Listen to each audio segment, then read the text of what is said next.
आप सबको मेरा हार्दिक प्रणाम। मुझे अफसोस है, मैं मीठी राष्ट्र भाषा, हिंदी भाषा, संतों और सत्पुरुषों की भाषा, संत कबीर, संत तुलसीदास, संत दादू की भाषा पूरी तरह नहीं जानता हूँ। मेरी भाषा तो है प्रेम की भाषा, प्यार की भाषा, मोहब्बत की भाषा, जिस भाषा का एक आवाज ये है, आप सब भिन्न भिन्न प्रांतों का, भिन्न भिन्न धर्मों का, भिन्न भिन्न जातियों का, आप सब एक हैं, एक भारत माता की संतान। जुदाई जलाकर, हाथ हाथ में देकर, एकता और प्रेम की शक्ति में आगे बढ़ो, नवीन भारत बनाओ, सारे संसार पर जादू लगाओ।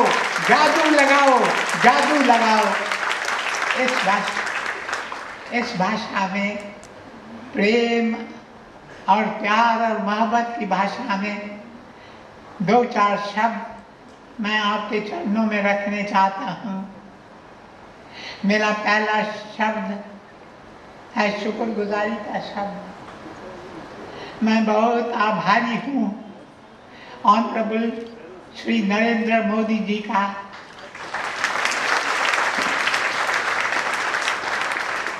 I feel grateful to him for having taken time off his busy schedule and come all the way from Ahmedabad to Pune to give us the blessings of his great, beautiful heart.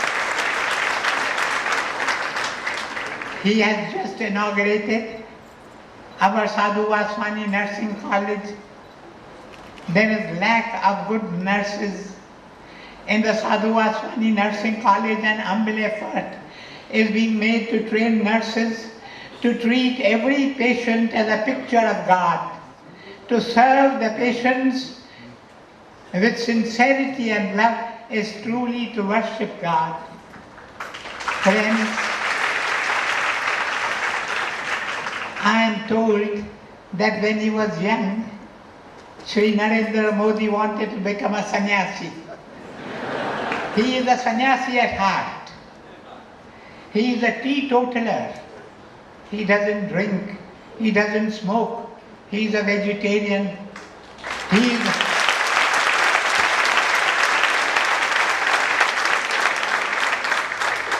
is a prolific writer and a poet. Above all, he is a doer.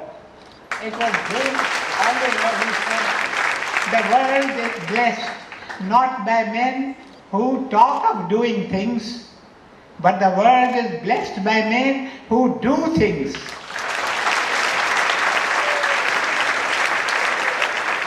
Shri Modi believes in doing things. You will be surprised to know that when his younger brother, Mr. Pankaj, goes to the office, he takes a local bus. He goes in a bus. He does not have a car. The family does not even have a scooter. His mother said, once Narendra found a 1 rupee coin on the road. I told him to spend it on himself, but instead he gave the coin to a poor man's daughter in the village who needed money to buy books and pencils. Such a man is our beloved Shri Narendra Modi. The mother said further, Narendra does all his work by himself, including washing and ironing his clothes. And no matter how cold the winter may be, he always takes bath with cold water. I feel very proud of him, says the mother. And sir, today we feel humbled that you have come and blessed us today with love and humility in our hearts. We greet you And we invoke you, we invoke on you and your work the benedictions of the Lord. Your heart is rich in dreams and aspirations. We pray that they all may be fulfilled in the service of India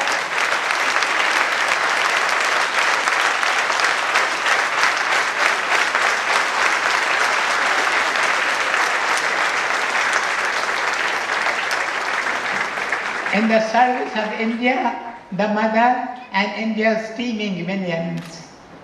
Friends, 66 years ago, India became independent.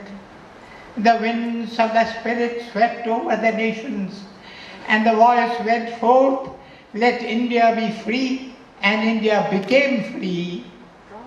And in my heart, there, that they that guide India, they that govern India, may have the wisdom to be identified with the masses of India. May they have the wisdom to live a life of simplicity and service. These are the two ideals we need today. And until and unless India's ministers and administrators and leaders bear witness in deeds of daily living to these two ideals of simplicity and service, India cannot tread the path of progress.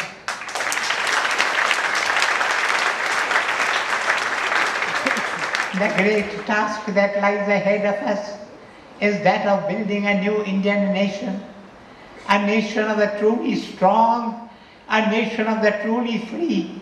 Not yet is India a nation of the truly strong. Not yet is India a nation of the truly free. For India, India's unity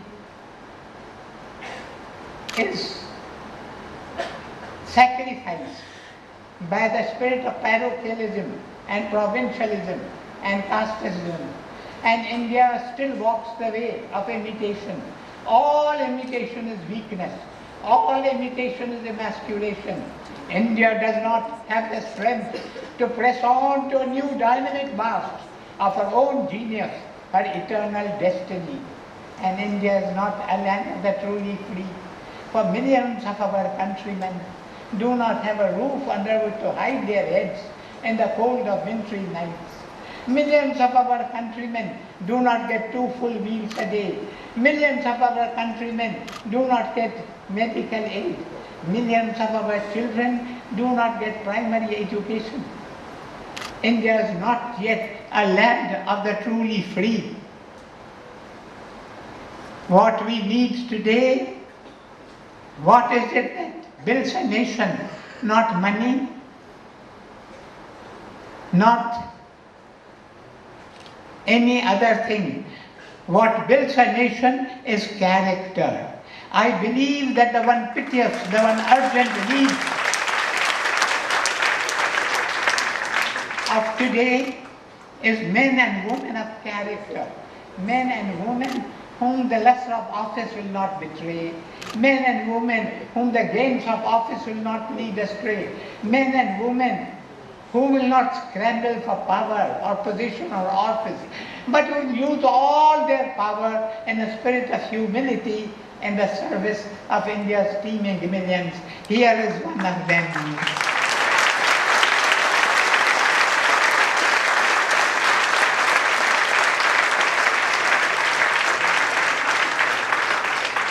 What India needs today is men and women who will serve silently.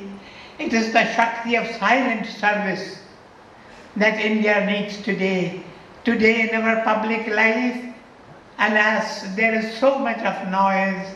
There are shouts and shows. There is the desire to shine. There is the desire to be great. What we need is the Shakti of silent service. I learned the other day of a man who took a number of tins containing milk powder. He wanted to distribute it among the slum dwellers. The slum dwellers came and stood in rows. The tins were opened, but this man did not distribute the milk powder. What was the reason? He was waiting for a photographer. The photographer had not arrived. He wanted his photograph to be taken and published in the newspaper. This is not service. This was the death of service. Sometimes I shed tears when I think of the things that we run after: greatness, name, fame, popularity. Not there lies the secret of national strength. The secret of national strength is in the life of those who have learned to serve silently. Many years ago, I read concerning one such man. He appeared in ancient China. His name was Li. China was invaded by a foreign power, and the king of China sent a word to this great patriot: take my huge army and go and wage the battle, and may you be victorious. A terrible war is waged, and finally Li comes out victorious, and he writes to the king, sir, my work is done. The fame of the great victory that he has achieved has traveled all over China, and the people rejoice, and the king writes to him saying, Li, grateful is China to you. You have saved China in a day of her crisis. Now come and receive the reward, half the kingdom. The king says, I shall give Li half the kingdom. Let him rule over half the kingdom. I shall rule over the other half. But what does Li do? He writes to the king saying, sir, this is the teaching given to me by my great master. When the work is done, the worker must withdraw. My work is done. I seek no reward. Permit to withdraw. And about Li we read that he stepped into a boat and was heard of no more. When will we have in different parts of India? When will we have men and women of the type of Li? Today we cling to power. We cling to name and fame and earthly greatness. We scramble after office. When will we have men and women of the type of Li who will be inspired by this great ideal, which was also dear to the heart of the father of the nation, Mahatma Gandhi? When the work is done, the worker must withdraw. Is India really free? Free from poverty, free from hunger, free from strife, from disunity and want? Gurudev Sadhu Vaswani said to us again and again, Gurudev Sadhu Vaswani said, independence is not enough. Unity is needed. Unity is not enough. Emancipation of the poor is needed. What we need is a transfiguration of India. The transfiguration of the Indian as an individual, and also a transfiguration of the social, economic and cultural life of India. We need a Swaraj that will serve the people and that will save the people. Alas, the Swaraj that we see around us is a crumbling edifice. Who will build India anew? Who will rejuvenate the glorious nation and infuse vitality into the country and the people and make this nation stand tall among the global community? It seems to me that we need a leader who will combine the virtues and strengths of a Shivaji Maharaj and a Mahatma Gandhi. A leader who combines courage with conviction. A leader who combines pragmatism with idealism and statesmanship with dedication and self-sacrifice. And how may we all, working together, build the India of the future? I would like to pass on to you, in the time that is yet left to me, a few humble suggestions. Suggestion number one, to the young people of India, I would say, seek not power, seek service. Seek not power, seek service. India needs sipahis, India needs shevakas, India needs soldiers. India needs servants. Are you ready to answer the mother's call to you? India needs volunteers, volunteers for the nation. We are all still thinking in terms of Maharashtrians and Biharis, in terms of Gujaratis and Punjabis. We still consider ourselves as Hindus, Christians, Muslims. We need to be Indians. We need to become volunteers for India. True Indian volunteers who will put India first. India first. India first. This must be the watchword of everyone who will be a volunteer for India. I am an Indian. I am an Indian. I am an Indian. Suggestion number 2. Our ancient ideals of truth and beauty are embodied in the vision of our goddess Saraswati, the personification of knowledge, culture, art, and music. Is it not significant that Saraswati is also known as Bharati, the embodiment of the gift of Bharat, of the spirit of Bharata, the nation? Bharati is the great knowledge giver, and true knowledge is freedom. And to me, Bharati, Saraswati, is the embodiment of purity and simplicity. Two virtues that all of us need to cultivate. In simplicity is true beauty. In purity is the seed of perfection. Let us aspire to these great ideals. Let us be simple in dress, simple in diet, simple in daily habits. Imbibe this message of simplicity. And suggestion number 3. Today it is fashionable to talk of a globalized world. We call the world a global village, but there is no beauty, no simplicity, no original thinking in this global marketplace. I only see a cult of comfort, a cult of shallow cleverness, a cult of narrow selfishness, a cult of decadence. Dear friends of India, dear Sevakas of India, let us not become slavish imitators of other cults. Let us adore this cult of selfish imitation. Ours is a glorious culture. Current educational system is no better than a prison cell if it keeps you blind to the glory of India's culture and the beauty of Indian ideals. We may have come out of colonial slavery. It is time to come out of mental slavery now. May I say to you, in simplicity is strength. True education must be an emancipation of the mind and the heart. Let us avoid the cult of imitation. Stand up as true Indians in mind, body and spirit. Suggestion number 4. Science and technology are essential. We must study science and technology. Let us be scientific in our approach.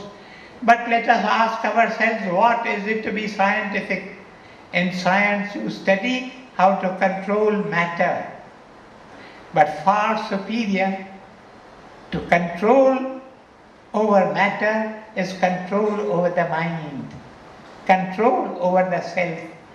The supreme science of self-discipline is what is known as yoga in Indian thought.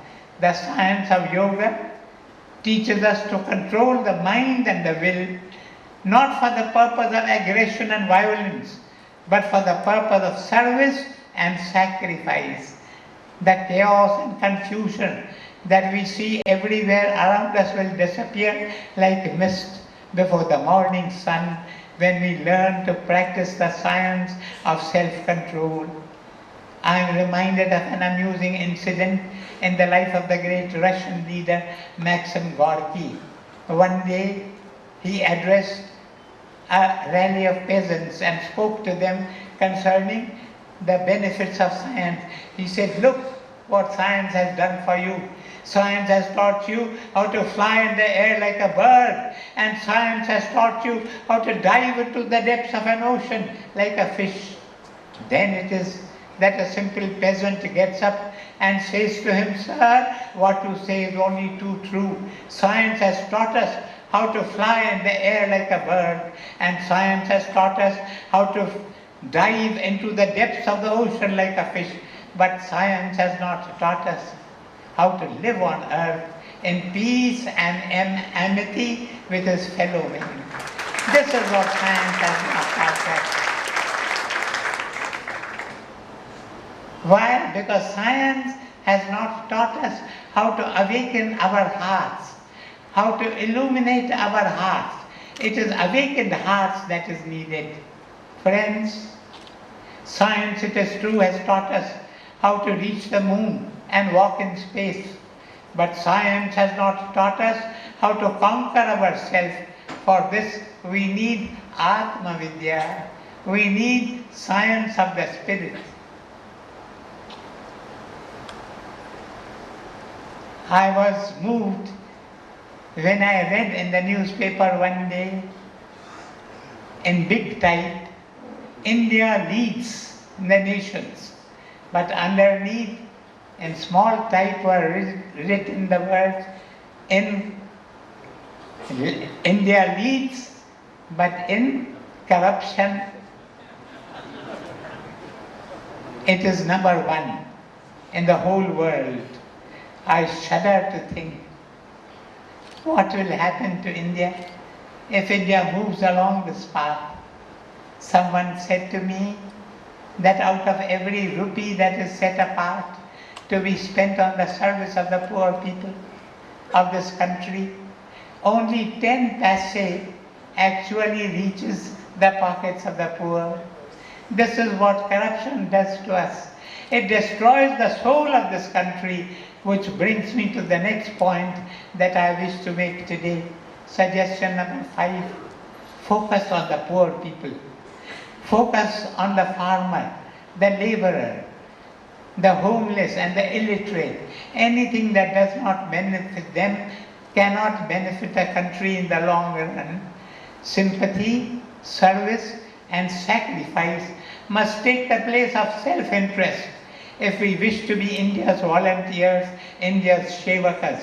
We are so wrapped up in advanced technologies, enhanced comforts and ever-increasing salaries, we have no time to spare to think of the future of this country. 80 years ago, Gurudev Dada Vaswani founded the Mira movement in education. He wanted an education that should be for life, not livelihood. And to this end, he conceptualized a system of education which would integrate the head, the hand and the heart. May I tell you, I often think of modern education as one that has sharpened the brains, the minds of our youth. But in the process of making youngsters smarter, more efficient, more intelligent, more competitive, it has somehow hardened their hearts. I give you the words of Gurudev Dada Vaswani. The end of education is not gains in silver and gold. Is not the end of education is not jobs, but the end of education is service of the poor and suffering ones. Reverence is the root of education and service is the fruit of education. Suggestion number 6, let me say to you, simplicity and service, sincerity and sacrifice are not easy. They demand courage and conviction, and therefore we need volunteers who are sons and daughters of Shakti, the spirit of courage that knows no deterrence. Courage is what India needs above all else today. The courage to turn your back on corruption and falsehood. The courage to turn your back on illicit gains. And suggestion number 7, my time has travelled fast and I have just one more suggestion to pass on to you. I remember it is better to listen than to speak. And more so when you have to listen to an orator like Shri Narendra Modi, the principle the principal of a Bombay college said to me, as a speaker, Shri Narendra Modi is simply fantastic. I must not stand between you and him. The last suggestion number 7, remember that India's greatest treasure, her greatest inheritance is her spirituality. Gurudev Sadhu Vaswani believed profoundly in the world mission of India. India, he said, has a great message to deliver to the nations of the East and to the nations of the West. It is the message of synthesis between freedom and spirituality. There can be no true freedom without spirituality. This is the word of India to the nations. You cannot be truly free until you are truly spiritual. Friends, I say to you, India needs volunteers. India needs shevakas. India needs sipahis. India needs builders. India needs architects who will build her future and ensure her great destiny. Would you be these volunteers, these helpers, these healers, these builders and these soldiers? Then undertake the tapasya of nation building, the yajna of true patriotism. For make no mistake, it is a tapasya, it is a test of sacrifice, it is an ordeal by fire. Do you have the courage, the idealism, the spiritual strength that this great task calls for? If you do, then this country is truly blessed. And to all of you who wish to be volunteers, I end with this message: put India first, put India first, put India first.